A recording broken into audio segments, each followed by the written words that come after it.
Here's one of the wildest plot twists in our human journey. Modern Homo sapiens, biologically identical to us, have existed for at least 200,000 years. If you gave one of those early humans a fresh haircut, threw a hoodie and jeans on them, they could walk through Times Square today and nobody would bat an eye. But here's the strange part. For the vast majority of those 200,000 years, almost nothing human seemed to happen.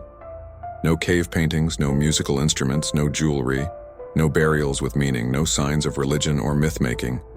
Just small bands of humans surviving with basic stone tools, hunting, gathering, and getting by. Then, suddenly, about 50,000 years ago, something shifts. A wave of creativity crashes into the archaeological record. We begin finding intricate cave art hidden deep inside dark caverns. Humans start making beads, carving mysterious figures, maybe even navigating the open ocean to reach distant islands. It's like a creative explosion. But what sparked it? This moment, known to scientists as the rise of behavioral modernity, is one of anthropology's greatest puzzles. For a time, researchers thought they had it figured out. A clean, dramatic explanation. A genetic mutation that rewired our brains and ignited language, culture, and symbolic thought. The main suspect? A gene called FOXP2. Discovered in the 1990s, it was linked to families with unusual speech and language disorders and appeared to regulate a suite of genes involved in brain development. It seemed like a slam dunk. Maybe FOXP2 was the magic gene that made us human. But in 2007, that theory hit a wall. A team led by Svante Pääbo sequenced the FOXP2 gene from Neanderthals, and it turned out they had the exact same version. It wasn't a uniquely human upgrade. After all, FOXP2 still matters for speech, yes, but it couldn't explain the creative leap that defined us. Meanwhile, archaeology was rewriting the timeline altogether.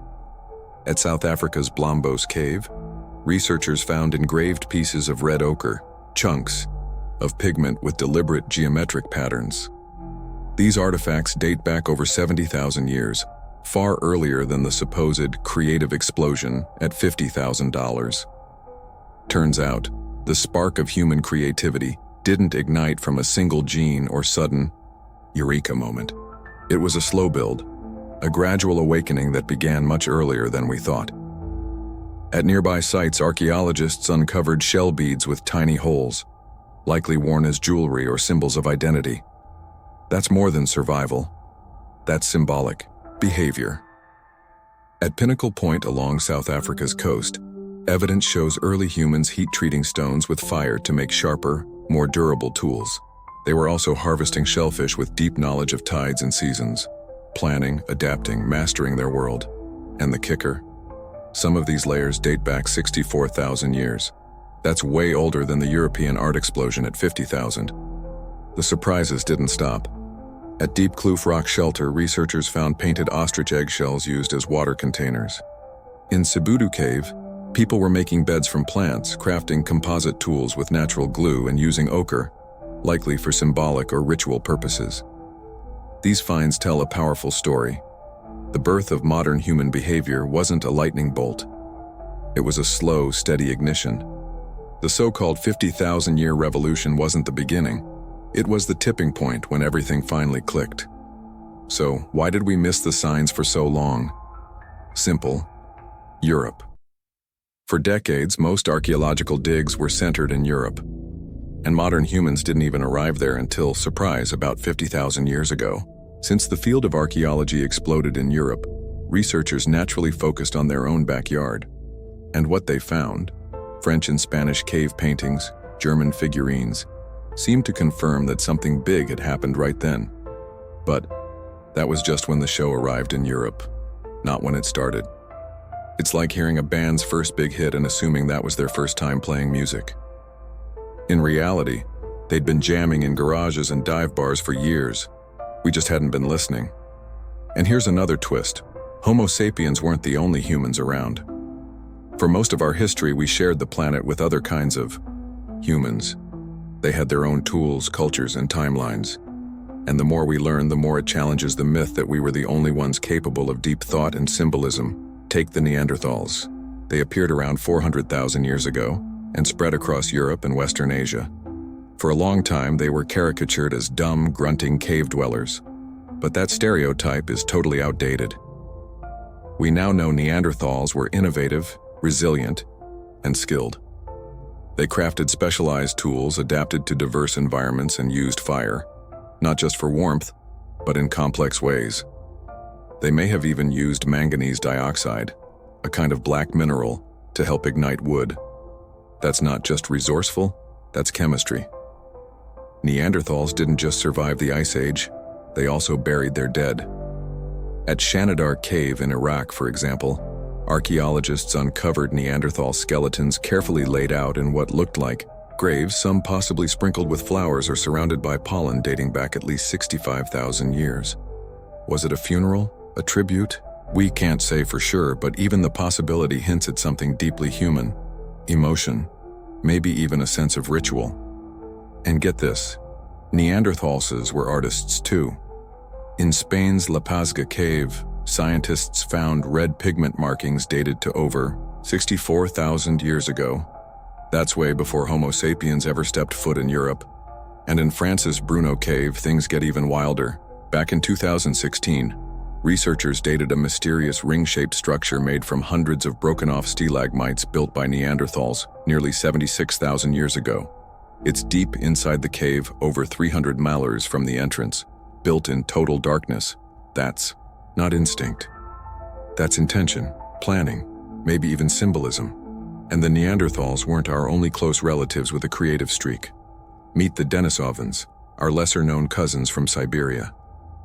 The first clue of their existence came in 2010 when scientists found a tiny fragment of a girl's pinky bone in Denisova Cave, tucked away in Russia's Alai Mountains.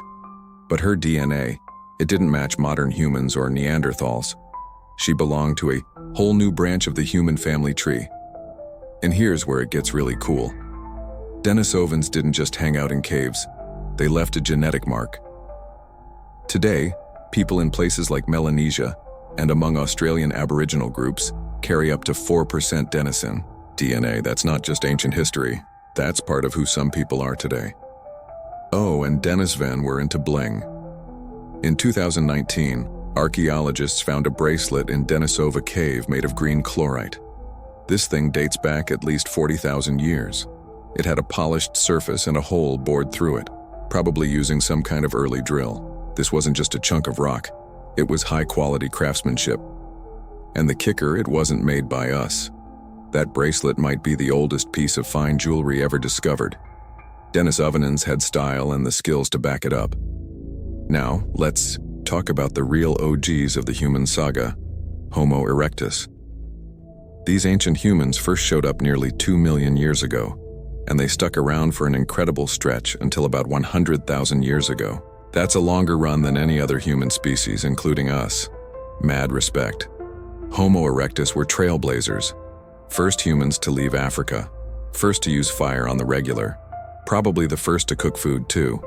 And that's a big deal. Cooking makes food easier to chew and digest and delivers more energy to the brain, helping it grow over time. But they weren't just caveman survivalists. In 2014, scientists digging in Java found something truly mind-blowing. A 500,000-year-old freshwater mussel shell with a zigzag carved into it. This wasn't some random scratch. It was a careful, deliberate engraving. A piece of abstract art that required planning, fine motor skills, and a mind capable of symbolism. This wasn't just early humans surviving. They were thinking. That zigzag, on a shell that wasn't just a doodle. It was a signature, not written with ink but with intention. It was proof of a brain that could imagine something beyond the here and now. And it reminds us of something humbling.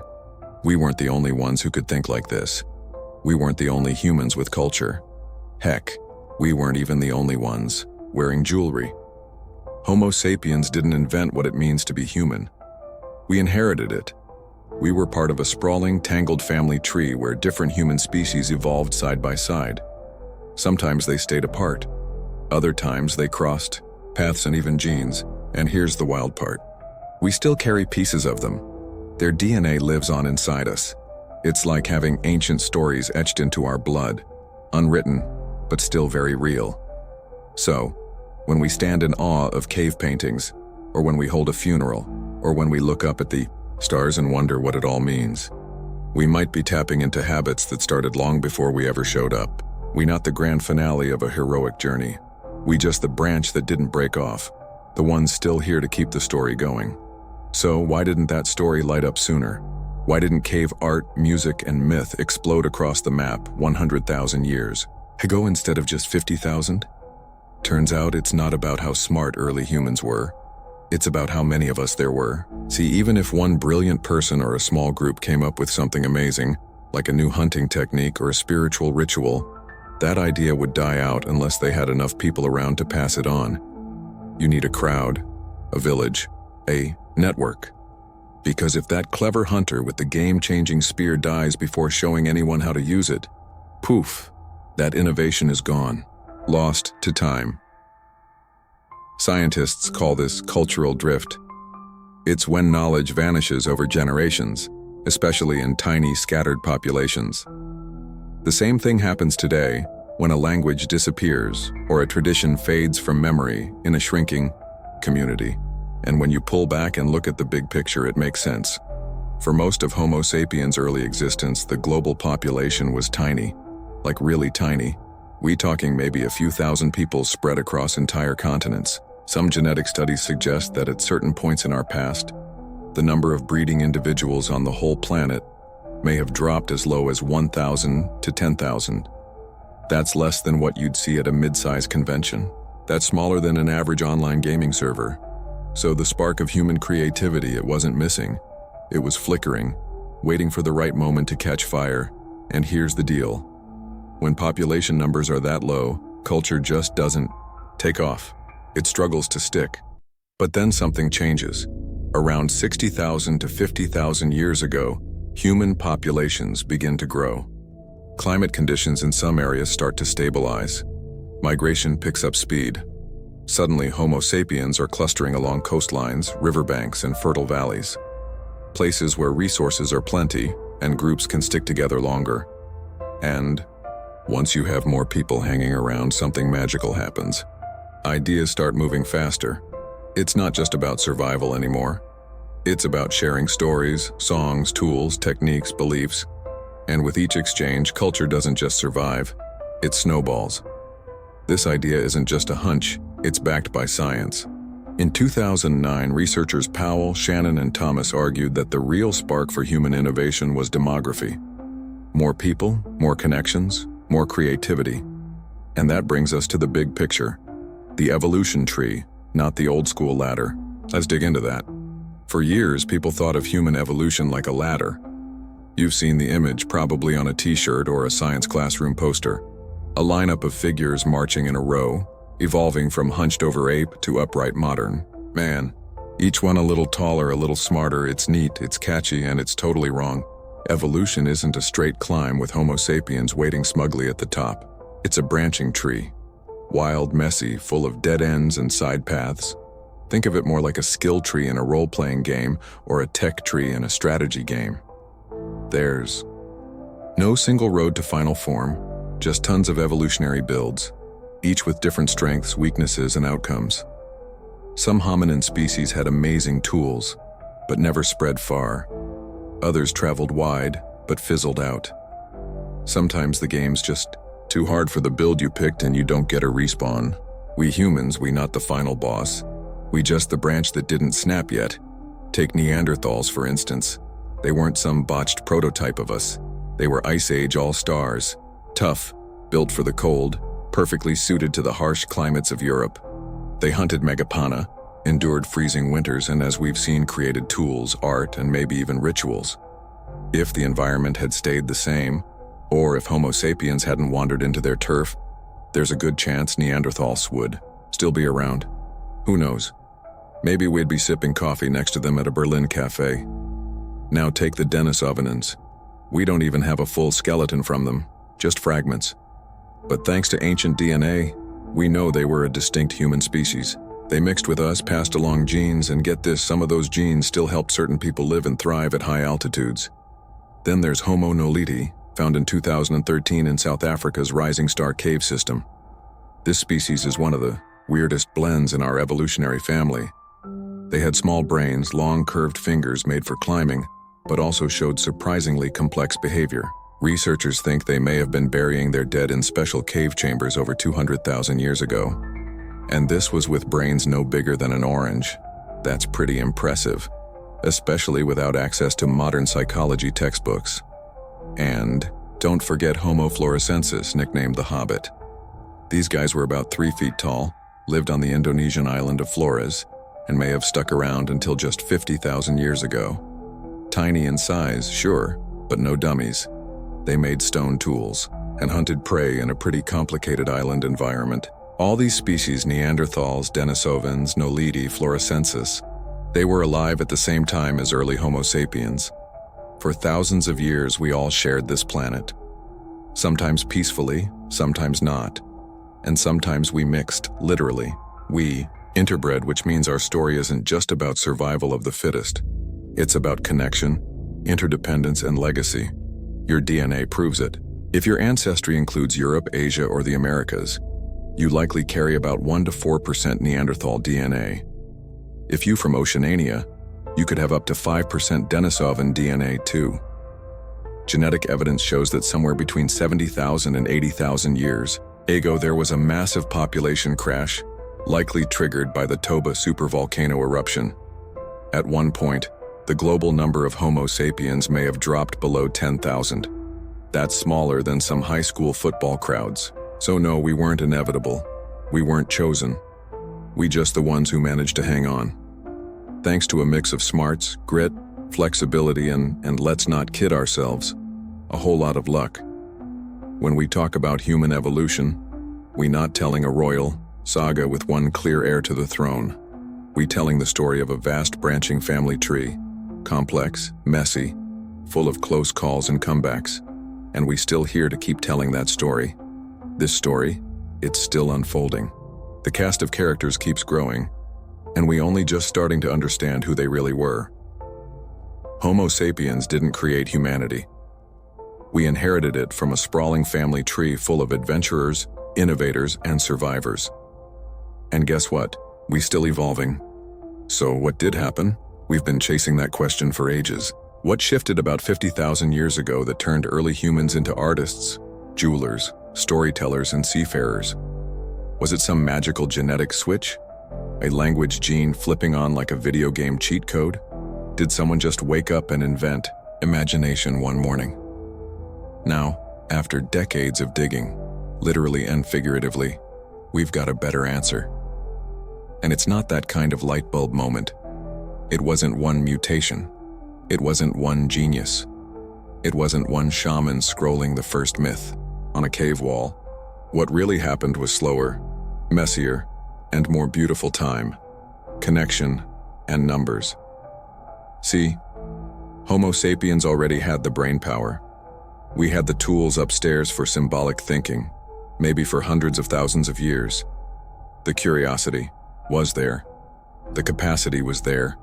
The flickers of culture were already lighting up at Blomos, at Border Cave, in Java, in Brunekel. But culture is fragile. It doesn't survive in a vacuum. It needs people, enough of them to pass ideas on, to teach, to remember.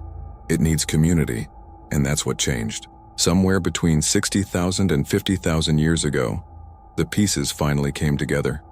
Populations grew. The climate calmed down in some regions. People started settling in fertile areas, connecting through trade, marriage, migration, memory, and suddenly ideas didn't just die with their inventors. They spread. They evolved. They stuck. That's when human culture really took off. Not because some mental switch flipped on, but because finally enough people were in the room to keep the fire going. It wasn't a sudden spark. It was kindling, accumulating, slowly until the flame caught. And once it did, everything changed. Humans started painting dreams onto cave walls. We began burying our dead with tenderness and purpose. We sailed beyond horizons we couldn't see. We imagined spirits, gods, ancestors, and tomorrows. We told stories so powerful they've outlived their tellers by thousands of years. That's when we truly became human, not just because we could think, but because we could share. And here's the humbling truth. That moment didn't crown us as eternally special. We weren't the first to feel wonder. Chances are we weren't even the first to paint our thoughts on a cave wall. And we might not be the last. So maybe the real question isn't what happened back then. Maybe it's, what are we still becoming? Because this story, it's far from over. We'll see you in the next one.